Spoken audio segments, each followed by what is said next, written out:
Hello everybody, GamerDude19 here, and we're gonna check out another video. It's about the unluckiest ship in the United States Navy. And first of all, I want to ask, how many of y'all believe in bad luck? Well, this little ship had, I guess you could say, the worst luck ever in a way. Let's check it out, shall we?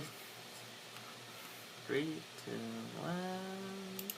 When the United States mobilized for war after the Japanese attack on Pearl Harbor, one of the greatest priorities was the expansion of the nation's fleet. Be sure to check Over the out course of the war and fighting on two fronts, the U.S. guys. added more than 1,200 major combatant ships to its navy.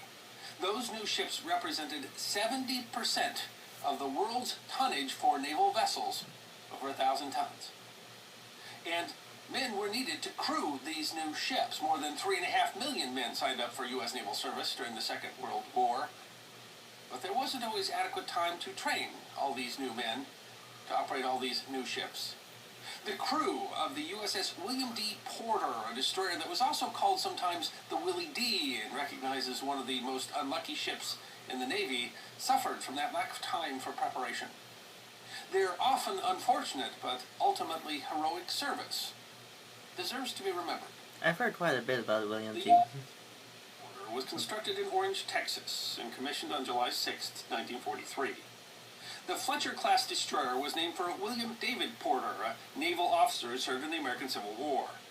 Porter came from a family known for its naval service. His father, David Porter, commanded the frigate USS Constitution, old Ironsides, for a time.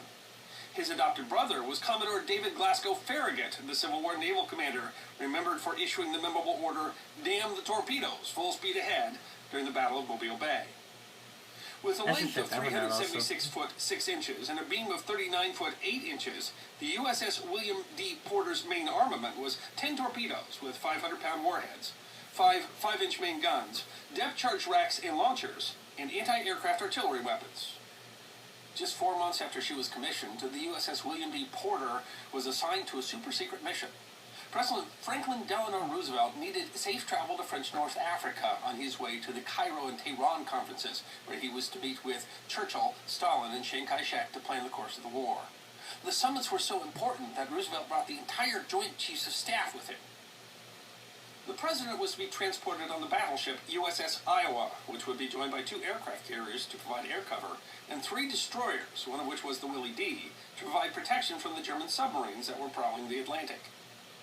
Roosevelt boarded the USS Iowa on November 12, 1943. The crew of the Iowa wasn't even informed of their soon-to-be VIP guest until he arrived. Greer Sims, one of the Iowa's crew, recalled, "They'd installed a bathtub when we were in Norfolk, and we were all asking what the hell a bathtub is doing on a battleship. And it made sense when the president came on board." Just real quick, there was, I believe, quite a few ships that might have been kind of updated for Franklin D. Roosevelt, and it's mostly because, well, I only know one other ship, which I'll explain in a little bit, but pretty much it's just explaining, like, just how important it is.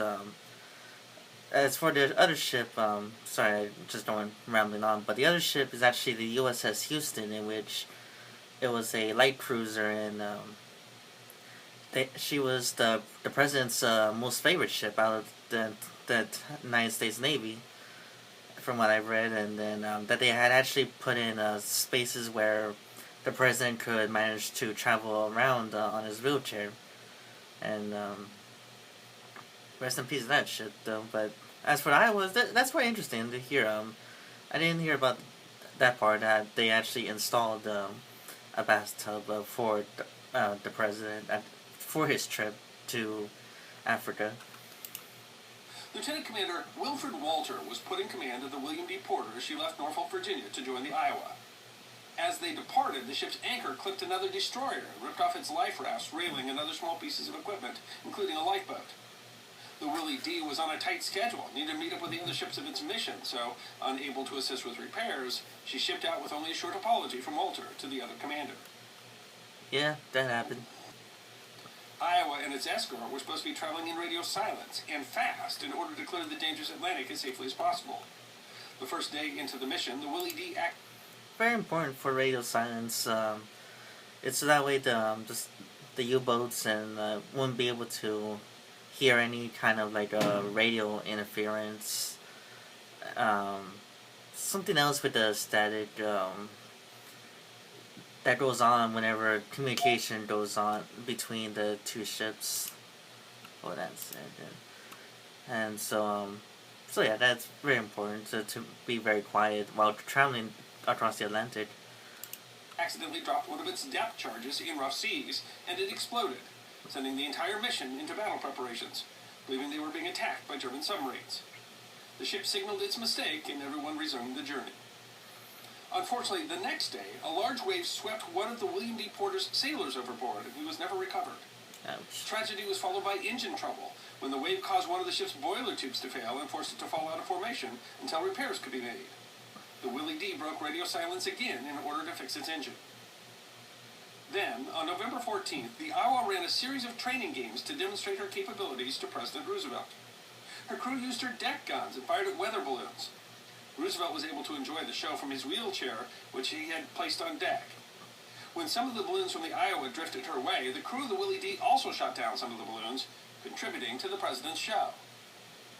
Then the crew of the William D. Porter began running a series of practice torpedo launches at the largest target in the convoy, the USS Iowa. In training exercises, the torpedo launches are only simulated because the primers required to actually launch the torpedo from the tube are removed. Imagine the horror on the Willie D. when a live torpedo shot out of its tubes and headed straight towards a ship carrying the President of the United States. That would be In an effort to maintain radio... That would be the biggest holy effing crap to happen for them. silence, but still prevent imminent disaster, Walter, Willie D.'s commander, ordered the signalman to sign the approaching danger to the Iowa. But at first, the inexperienced sailor mistakenly indicated that a torpedo was moving away from the Iowa. In his second attempt, he again messed up the message and signaled that the Willie D. was reversing. Frustrated with the signaling failures, Walter ordered his radio man to break the imposed silence and contact the Iowa using its code name Lion. The sailor relayed, "Lion, Lion, come right." In response, the Iowa said, "Identify and say again, where is submarine?" The Willie D. replied, "Torpedo in water, Lion, come right, emergency." Around the same time, the torpedo had been spotted by the crew of the Iowa, and its crew began evasive maneuvers. The Iowa moved so quickly that the Secret Service had to hold Roosevelt's wheelchair in place as he sat on the deck and watched the approaching torpedo. The president seemed more bemused than frightened by the mishap. He wrote in his diary, "On Monday last, a gun drill. Porter fired a torpedo at us by mistake. We saw it. Missed by 1,000 feet." The torpedo ended up exploding in the Iowa's wake. According to legend, when the Willie D. rejoined the formation, the Iowa and its escort pointed their guns at her, suspecting some assassination plot. The Iowa radioed the William D. Porter to ask what happened, and Walter responded, meekly, "We did it." The Willie D. was sent back to Bermuda for questioning, while the rest of the convoy took the president to the summit. There is a rumor that the entire crew was arrested in Bermuda, but historians disagree if that story is actually true. The historical record is murky because the incident wasn't released to the public until 1958. If the crew was arrested, that would have been the first time such a thing happened in U.S. naval history. If it did happen, it was kept quiet, as no such records appear in the ship's log. Inquiry that followed determined that the torpedo had launched because the chief torpedoman, Lawton Dawson, had accidentally forgotten to remove the primer. Dawson eventually admitted that when the torpedo launched, he tried to hide his mistake by throwing the primer in the ocean.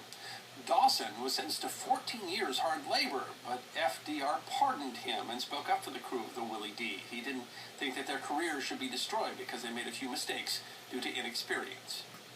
After the incident, crews of other ships would often mock the crew of the Willie D., shouting, "Don't shoot! We're Republicans!" Bill Glover was assigned to serve on the William D. Porter after they nearly killed the president, and he at first wasn't happy about it. He said, "Once you fired a torpedo at Roosevelt, then everyone is looking at you, and you get noticed for the little things that everyone else is doing too." Yep. There were a lot of rookies in the service in 1943. The Willie D. was next assigned to serve near the Aleutian Islands, traveling through the Panama Canal to get there. She joined Task Force 94, was an anti-submarine escort. Commander Charles M. Keyes took over command of the ship from Walter in May 1944. Unfortunately, she was in trouble once again when one of her crewmen got drunk and fired one of her guns blindly. The 5-inch shell landed in the front yard of the commandant of the American base nearby while he was hosting a party with other officers present. No one was hurt, but the William D. Porter's tarnished reputation took another hit. Yep. But it was all hands on deck for the war in the Western Pacific. The Willie D. served at Lincoln Gulf, Mindoro, and finally Okinawa in March 1945. She was assigned to the anti-aircraft picket, patrolling for kamikazes, shooting the planes down before they reached the bigger ships, as well as support fire to troops on the ground and escorting transport and supply ships. It was hot action, and the William D. Porter accounted for multiple kills of Japanese aircraft. In March, the William D. Porter was sent to participate in the Battle of Okinawa, the largest amphibious invasion in the Pacific theater during the war. The Allied battle fleet was huge, including 20 battleships, 44 aircraft carriers, and 146 destroyers, including the William D. Porter. The Japanese threw what was left of its decimated fleet at the Allies, including sacrificing the super battleship Yamato. But the worst wasn't the remnant of the Imperial Japanese Navy, but the terrifying scourge of kamikazes. The Japanese made over 1,400 kamikaze attacks against the Allied fleet at Okinawa. The attacks were so brutal that the Allied fleet decided to establish a cordon of radar picket ships around the island to warn the fleet of incoming waves of kamikazes. The William D. Porter was part of this mission, which left the pickets themselves in danger. In the course of the shooting at the Japanese, the William D. Porter accidentally strafed and damaged her sister ship, the Fletcher-class USS Luce. Ooh. At 8:15 in the morning. That's actually the first time I hear something like that happen before. Basically what strafing that the historian mentioned was like on air flights it would be like kind of like charging ahead of the oncoming enemy and just shooting at and down. At least in the simplest terms I could make it out to be, especially my experience in World of Warships on the early years. And so in this case with the naval combat, pretty much the William D. Porter pretty much just hit her own sister ship. But what can you do really, especially in the Pacific theater when a whole bunch of Japanese planes are doing kamikaze attacks and some are even flying very low to try and hit their targets. On June 10th, an Aichi D-3A dive bomber broke from the clouds. The outdated plane, made mostly of wood and canvas with little metal, was attacking alone, leaving little radar signature. The attack came as a total surprise. The kamikaze headed straight for the Willie D. Kamikazes were deadly enemies, a weapon of desperation. While some 3,800 kamikaze pilots died in kamikaze attacks during the war, they killed more than 7,000 Allied personnel. A kamikaze plane carried more explosives than a conventional attack, and the kamikaze was more likely to hit. A kamikaze plane could take damage that would disable the conventional attack and still hit its target. As the plane roared towards the ship, the guns of the William D. Porter pounded the plane, setting it on fire, yet it still came towards its target. The Willie D. swerved and the plane missed, the ship apparently saved from the attack. But this was the USS William D. Porter, the unluckiest ship in the Navy. Despite having missed, the aircraft exploded under the water, directly under the William D. Porter. The explosion was so large it lifted the 2,000-ton ship out of the water. The ship lost power, steam lines were broken, several fires started. Crews tried to extinguish the fires, but the damage was extensive. The crew fought for 3 hours to save the ship, and support vessels rushed to its aid as well. But it wasn't enough. The order to abandon ship came at 11:15 that morning. Just 12 minutes later, the ship heeled to starboard and sunk beneath the waves. And yet, the last tragedy for the seemingly cursed William D. Porter was actually the stroke of good luck. Not one member of her crew lost their lives in the attack. While the U.S. That's amazing. William D. Porter is mostly remembered for her unfortunate series of events, she was actually characteristic of a Navy that greatly expanded in a short period of time on the backs of a generation that volunteered and sacrificed more than almost any other in history. And while she had her many accidents, including, of course, nearly torpedoing the President of the United States, the USS William D. Porter saw significant and important service during the war and earned 4 battle stars in her brief 3 years of service. I hope you enjoyed this episode of The History Guy. Short snippets of Sounds pretty good. 10 and 15 minutes long. Yeah. And if you did enjoy it, please go ahead and click that thumbs up button. If you have any questions or comments or suggestions for future episodes, please write those in the comment section. I will be happy to personally respond.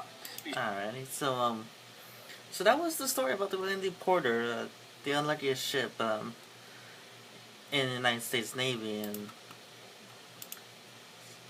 just I wonder just how unlucky the crew felt whenever they on the ship, or even if like maybe any transfers from leaving the ship to another ship and back so forth. Especially with the new commander in charge of the William D. Porter, how he wonder what his thoughts was when the Navy told him that he was now going to be assigned to the William D. Porter after what happened on the trip to Africa. So anyways, everybody, hope you enjoyed this video about bad luck, and if you have any experiences with bad luck that eventually just happen once in a while, or if you know any other what do you call it, other stuff, I think that's about it. Well, just other stuff about bad luck and such, if you know of. I mostly know the more common ones, like mirrors, ladders, black cats, and so on and so forth. But that's about it, really. So be sure you check out the History Guy, History Deserves to Be Remembered channel. Check it out for more historic stuff. And until next time, everybody, see you soon.